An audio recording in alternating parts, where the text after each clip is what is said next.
Good morning. How are you? It's been great, hasn't it? I've been blown away by the whole thing. In fact, I'm leaving.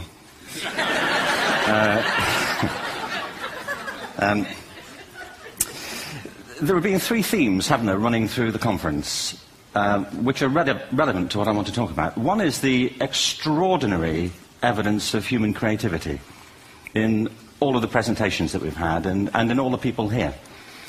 Just the variety of it and the range of it. The second is that it's put us in a place where we have no idea what's going to happen in terms of the future. No idea how this may play out. I have an interest in education. Actually, what I find is everybody has an interest in education. Don't you? I find this very interesting. If you're at a dinner party and you say you work in education, actually, you're not often at dinner parties, frankly. If you work in education, you're not asked, you know, and you're never asked back, curiously. That's I think it strikes me. But if you are, and you say to somebody, they say, what do you do? And you say, you work in education, you can see the blood run from their face. They think, oh my God, you know, why me? It's my one night out all week. But if you ask people about their education, they pin you to the wall. Because it's one of those things that goes deep with people. Am I right? Like religion and money and other things. So I have a big interest in education, and I think we all do. We have a huge vested interest in it, partly because it's education that's meant to take us into this future that we can't grasp. If you think of it, children starting school this year will be retiring in 2065. Nobody has a clue, despite all the expertise that's been on parade for the past 4 days, what the world will look like in 5 years' time. And yet we're meant to be educating them for it. So the unpredictability, I think, is extraordinary. And the third part of this is that we've all agreed, nonetheless, on the really extraordinary capacities that children have, their capacities for innovation. I mean, Serena last night was a marvel, wasn't she? Just seeing what she could do. And she's exceptional, but I think she's not, so to speak, exceptional in the whole of childhood. What you have there is a person of extraordinary dedication who found a talent. And my contention is all kids have tremendous talents, and we squander them pretty ruthlessly. So I want to talk about education, and I want to talk about creativity. My contention is that creativity now is as important in education as literacy, and we should treat it with the same status. Thank you.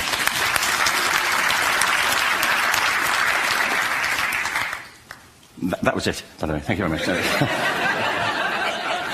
So, 15 minutes left.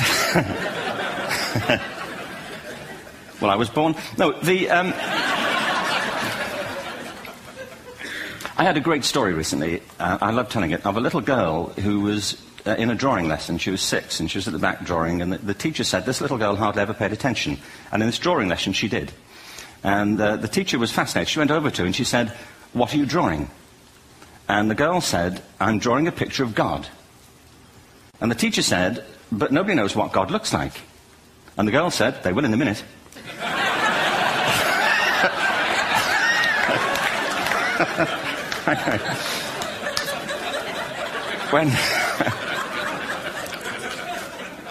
When my son was 4 in England, actually he was 4 everywhere, to be honest. I mean,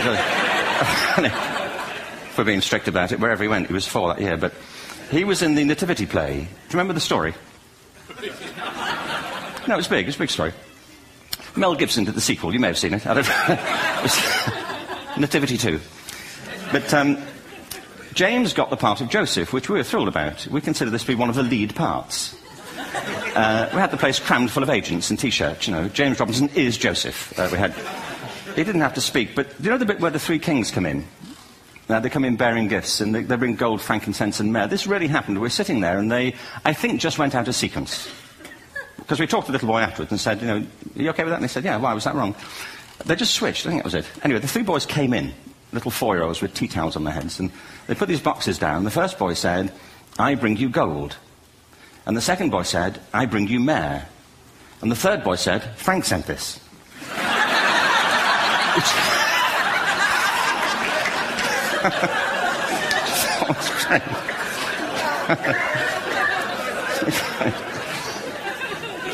What these things have in common, you see, is that kids will take a chance. You know, if they don't know, they'll have a go. Am I right? They're not frightened of being wrong. Now, I don't mean to say that being wrong is the same thing as being creative.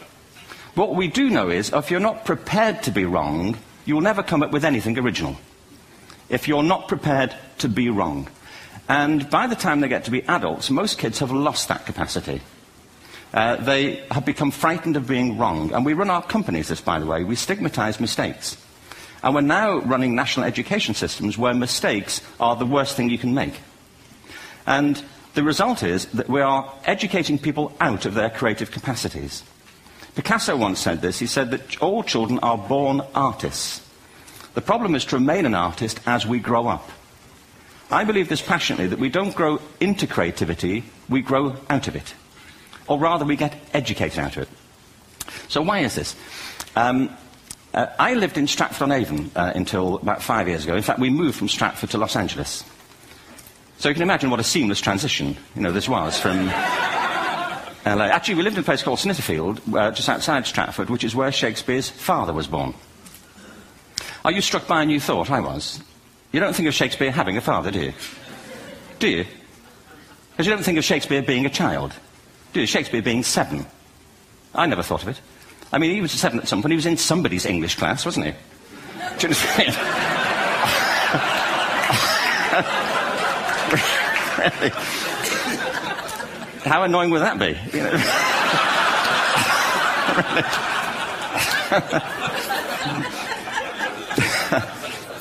Must try harder. Being sent to bed by his dad, to Shakespeare. Go to bed now, to William Shakespeare, and put the pencil down. And stop speaking like that. It's confusing everybody.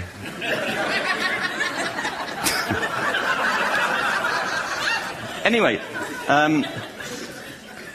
we moved from Stratford to Los Angeles, and I just want to say a word about the transition. Actually, my son didn't want to come. I've got 2 kids. He's 21 now, and my daughter's 16. He didn't want to come to Los Angeles. He loved it, but he had a girlfriend in England. This was the love of his life, Sarah. He'd known her for a month. Mind you, they'd had their 4th anniversary by then, because it's a long time when you're 16. Anyway, he was really upset on the plane. He said, "I'll never find another girl like Sarah." And we were rather pleased about that, frankly, because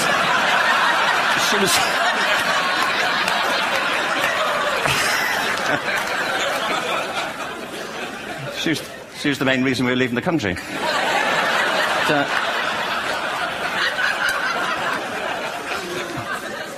But something strikes you when you move to America and when you travel around the world. Every education system on Earth has the same hierarchy of subjects. Everyone, doesn't matter where you go. You'd think it would be otherwise, but it isn't. At the top are mathematics and languages, then the humanities, and at the bottom are the arts, everywhere on Earth. And in pretty much every system, too, there's a hierarchy within the arts. Art and music are normally given a higher status in schools than drama and dance. There isn't an education system on the planet that teaches dance every day to children the way we teach them mathematics. Why? Why not? I think this is rather important. I think maths is very important, but so is dance. Children dance all the time if they're allowed to. We all do. We all have bodies, don't we? Did I miss a meeting? I mean, I think... Truthfully, what happens is, as children grow up, we start to educate them progressively from the waist up. And then we focus on their heads, and slightly to one side. If you were to visit education as an alien and say, what's it for, public education, I think you'd have to conclude, if you look at the output, who really succeeds by this, who does everything they should, who gets all the brownie points, who are the winners, I think you'd have to conclude the whole purpose of public education throughout the world is to produce university professors. Isn't it? They're the people who come out the top, and I used to be one, so there, But... And I like university professors, but, we shouldn't hold them up as the high watermark of all human achievement. They're just a form of life. Another form of life. But they're rather curious, and I say this out of affection for them. There's something curious about professors. In my experience, not all of them, but typically, they live in their heads. They live up there, and slightly to one side. They're disembodied, in a kind of literal way. They look upon their body as a form of transport for their heads. It's... Don't they? It's a way of getting their head to meetings.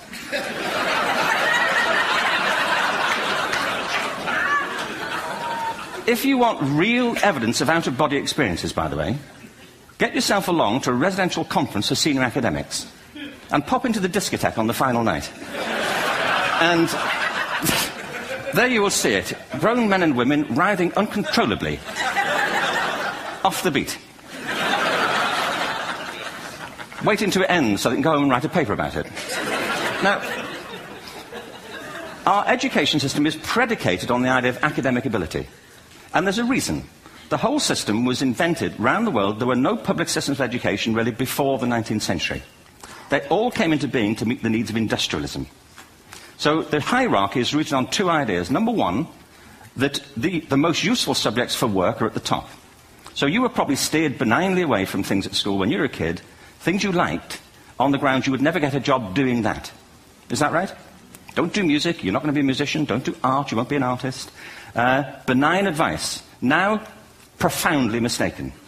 The whole world is engulfed in a revolution. And the second is academic ability, which has really come to dominate our view of intelligence because the universities designed the system in their image. If you think of it, the whole system of public education around the world is a protracted process of university entrance.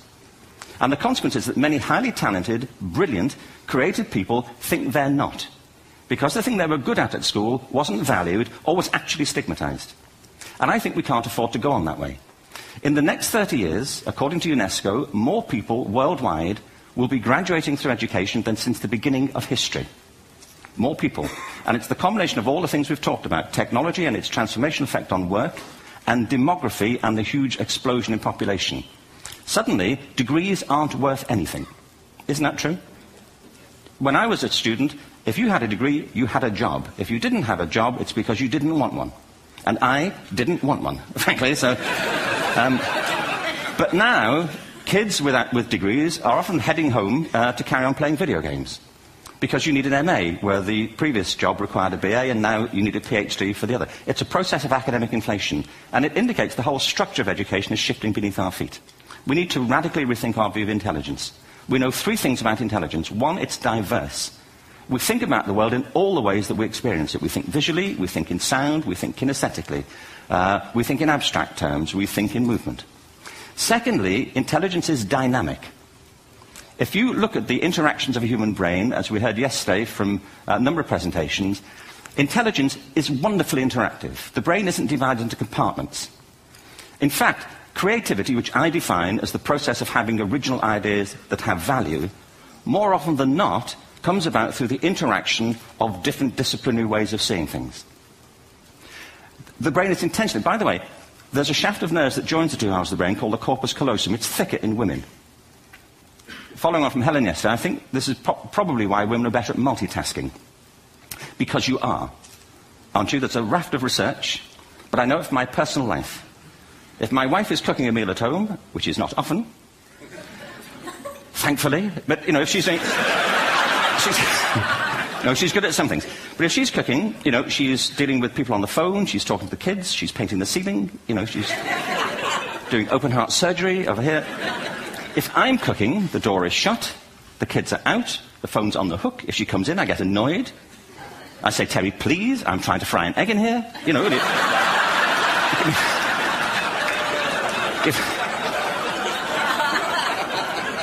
Give me a break. Actually, there was do you know that old philosophical thing? If a tree falls in a forest and nobody hears it, did it happen? Remember that old chestnut? I saw a great T-shirt, really, recently, which said, if a man speaks his mind in a forest and no woman hears him, is he still wrong?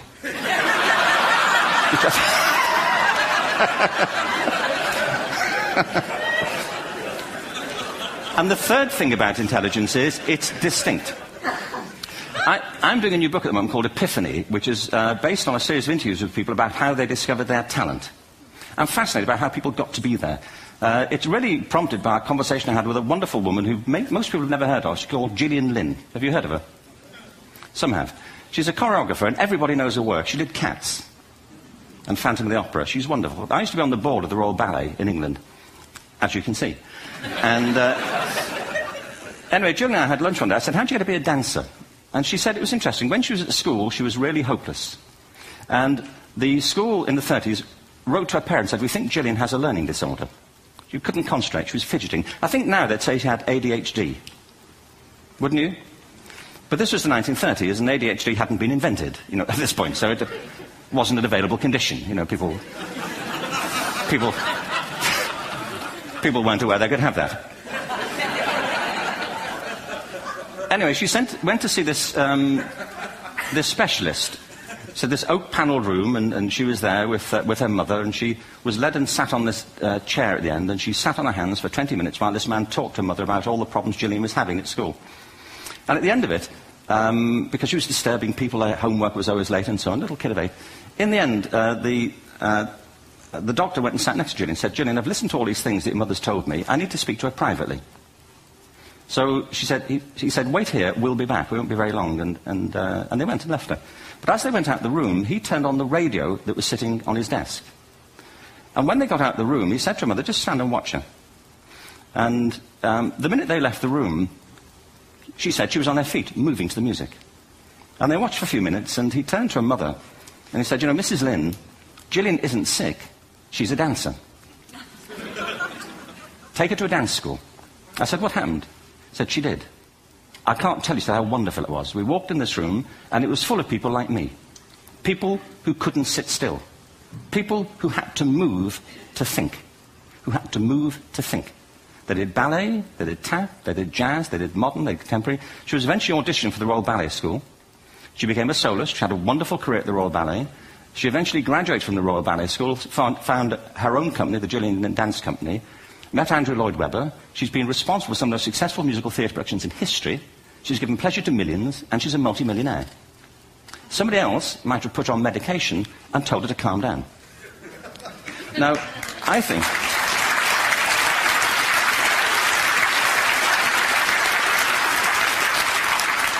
What I think it comes to is this. Al Gore spoke the other night about ecology and the revolution that was triggered by Rachel Carson. I believe our only hope for the future is to adopt a new conception of human ecology, one in which we start to reconstitute our conception of the richness of human capacity. Our education system has mined our minds in the way that we strip mine the earth for a particular commodity, and for the future it won't serve us. We have to rethink the fundamental principles on which we're educating our children. There was a wonderful quote by Jonas Salk, who said, if all the insects were to disappear from the earth, within 50 years, all life on earth would end. If all human beings disappeared from the earth, within 50 years, all forms of life would flourish. And he's right. What TED celebrates is the gift of the human imagination. We have to be careful now that we use this gift wisely and that we avert some of the scenarios that we've talked about. And the only way we'll do it is by seeing our creative capacities for the richness they are and seeing our children for the hope that they are. And our task is to educate their whole being so they can face this future. By the way, we may not see this future, but they will. And our job is to help them make something of it. Thank you very much. Bravo. Here, here. Good.